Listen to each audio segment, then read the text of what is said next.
Hello friends, मैं हूँ अवधेंद्र। Friends, आप लोग बहुत ज़िद्दी हैं यार, बहुत ज़िद्दी हो यार।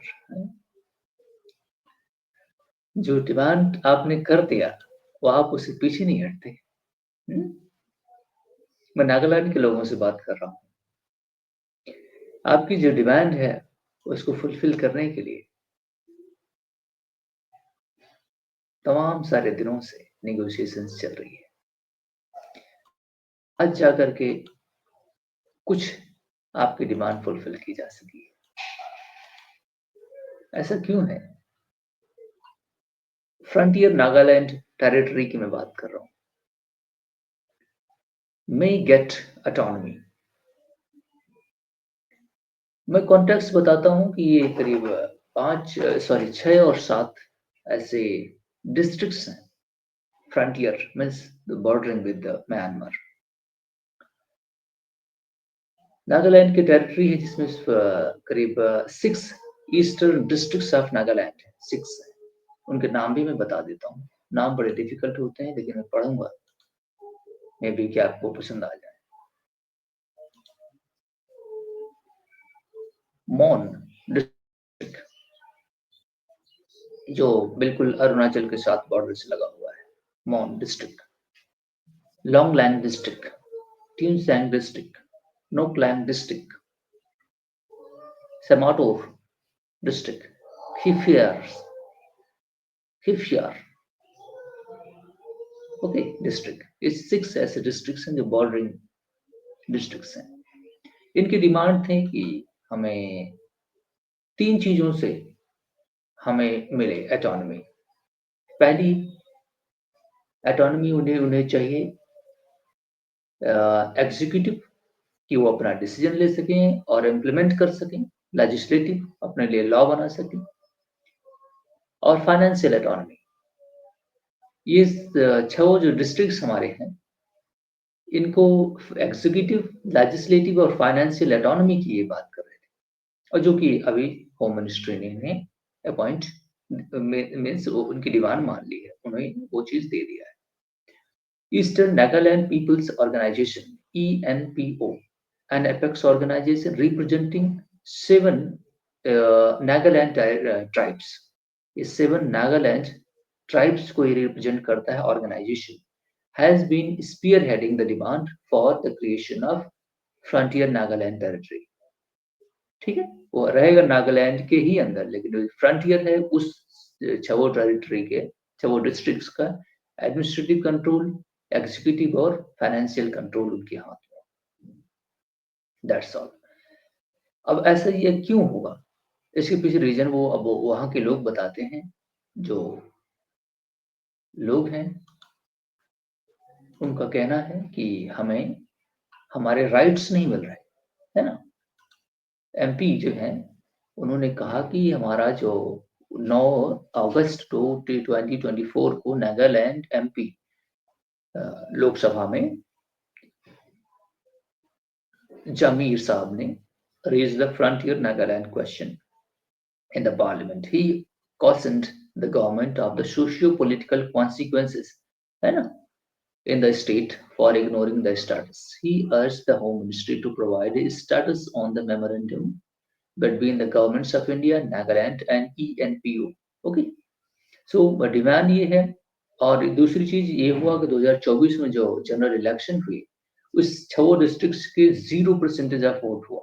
लोगों ने बिल्कुल वोट का बाइकआउट किया, है ना? अपन एज ए रेजिस्टेंस वो शो कर रहे थे कि नहीं, as a protest, sorry, as a protest show कर रहे थे कि हमारी डिमांड फुलफिल की जाए, तभी हम डेमोक्रेटिक प्रोसेस में पार्टिसिपेट करेंगे। मैं भी इसको क्वालिफाइंग मानता हूँ कि यही सही तरीका है अपनी बात गवर्नमेंट तक पहुंचाने का।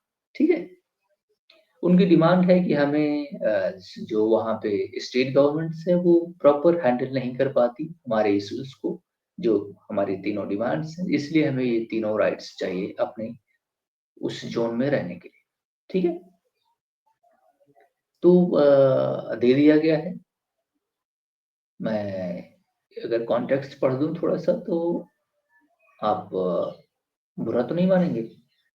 Earlier the reason was part of the Tuensang Frontier Division as part of the Northeast Frontier Agency. That means the Arunachal Pradesh right now ये सारे उसी के part थे. Until 1957, the area was transferred to the Naga Hill districts of United Assam until 1962, after which it became a part of the present-day Nagaland. ठीक है? The division was renamed as Seongsang, Tuensang या Yunsang ऐसे पढ़ते हैं, Naga hills district. ये छो districts हो गए. और इनकी डिमांड थे सेपरेट स्टेट डिमांड, ये रेज करते थे कि हमें एक सेपरेट स्टेट बना दिया जाए. Has been raised by the region's apex organization calling, I told you the name, ENPO, Eastern Nagaland People's Organization. They are demanding for separate state. They argue that the region has a already economically backwardness. It also further ignored by the state government and is given a stepmotherly treatment. उनका ये claim था. Basic infrastructure, road, communication, education, बाकी medical institutions are in no condition to provide decent services. So demand has strong support in the region and is based on the popular grassroots resolution mechanism. है ना? Every village council, tribal council, student organization, and general public of the Eastern Nagaland ENPO delegations has met the Union Home Minister Amit Shah, who said that the grievances and request of a separate entity was understood after several high-level meetings, and they said that Government of India and Ministry of Home Affairs agreed to the term that is called as Frontier Nagaland Territory would be given to you, and right now as of I am reading is 15 जनवरी 2024 को उनको allot कर दिया गया.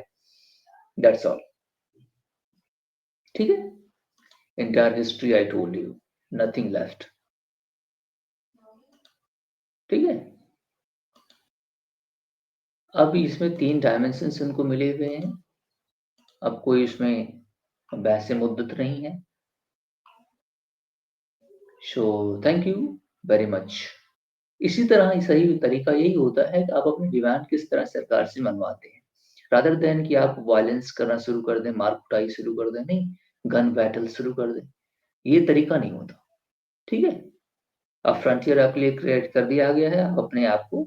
और दूसरी चीज है कि आप अपने माइंडसेट को भी बदलने की कोशिश करें. डेवलपमेंट करने के लिए आप बहुत सारे और भी पैरामीटर्स हैं, रादर देन कि आप आइसोलेशन खोजें, रिजर्वेशन खोजें, फला ढिमका नहीं खोजें. नहीं, उसको वो एक तरीका है, लेकिन आपको केवल और केवल इसी से ही आपका राइट प्रोटेक्ट नहीं होगा. नहीं, human right, resource development mechanism नहीं, इन्वायरमेंटल, इकोनॉमिकल सारी चीजों में आपको पार्टिसिपेट करना होगा फुल फ्लेज्ड चीजों को डेवलप करने में. मुझे पता है Nagaland is very nice people and very good people, और विकास और बाकी सारे डायमेंशंस बहुत अच्छा काम करते हैं और बहुत डिसिप्लिन पीपल है. I know that. So thank you very much my friends. आपकी डिमांड फुलफिल हो गई, लेकिन वायलेंस नहीं. ठीक है? वायलेंस नहीं किसी भी तरीके की. Okay, so thank you very much.